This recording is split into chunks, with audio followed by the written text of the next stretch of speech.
For planting, you're going to need a marker, and the marker can be anything. I have some PVC pipe. This is just a temporary thing, and you're going to stick it in the ground. You're going to need a trowel today, okay?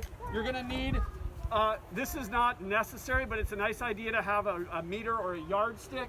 And then the last thing that you're going to need with you, a spacing tool, all right? And today, all the planting we're going to do, whether it's potatoes, garlic, or bell beans, we're going to space at 8 inches. Okay, that's one of these spacers. You have made a plan for planting in number of square feet.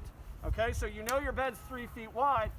You're going to go 2 feet up the bed because it's 3 times 2. That'll be 6 square feet. How about if you're doing 9 square feet? You'll go 3 feet, so 3 by 3. So that would be that whole area. And if you end up changing your plan from what you guys wrote up, that's okay. Do not worry about it. Okay, so now it's time to start planting. Well, let's say, we're going to plant however many square feet. What's our spacing for everything, just to remind me for today? 8 inches. 8 inches. Now that can change depending on the plant. And actually, truth be told, the book tells us to use a little different spacing, but we're going to just keep it simple today. So we're maximizing the space in our bed, okay? So you want to start at, obviously, the far end of the bed, but even more importantly, especially right now when it's harder for us to get to campus, we are not able to water every day. And it is essential that your plants get water every day. So we are going to rely on our drip irrigation system. So what I want you all to do when you start is I want you to find the little hole closest to the end of the bed where water is going to come out, and that's where I want you to start. Okay? So there's a little hole here. Will, can you just confirm with everyone that there is a hole? Okay, Will is confirmed there is a hole there, so that's where we're going to start. So I'm going to take my trowel and watch what I do here near the hole, but not stabbing the irrigation. I'm going to dig down. I'm just going to dig down and pull open as deep as I need to be. And remember, the potato needs to be about 2 inches deep because that's about how big it is. I'm going to drop the potato in there, and then I'm just going to sweep the soil over.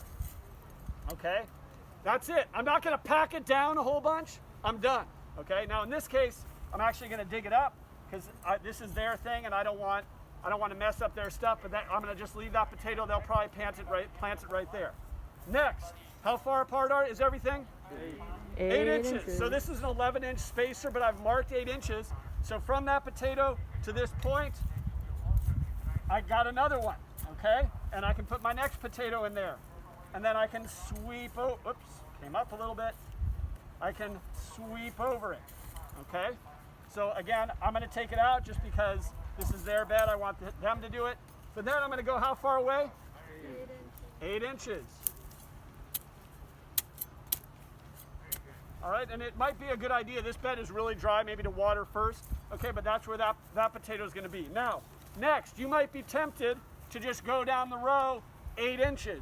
Go down this row, go down this row, go down this row. But that's not what we're going to do. We are going to, instead of using row spacing, we're going to do triangular spacing. And that saves about 10% of the space of the bed. And it makes a little difference. One of the tenets of biointensive farming is close plant spacing. Okay, so instead of just going straight up the row, I'm going to find that middle point, kind of the window, Ella called it. I don't usually call it that. But the window, it's a triangle. And this is where my next potato will go, okay? And I'm just gonna put it on the surface to show you. And then the next one, same thing. I'm gonna make a triangle of that 8 inches, and that's gonna be right about here where I mark my trowel. So I'll end up creating a triangle. I can probably get another one over here, and so on. Okay, does that make sense? That's a more intensive planting. And we are planting these potatoes about as close as we can without having them rob nutrients from each other, okay? Now, you are gonna do more planting next week. So when you finish planting as much as you're gonna plant, put a little marker in the ground so you remember where you left off.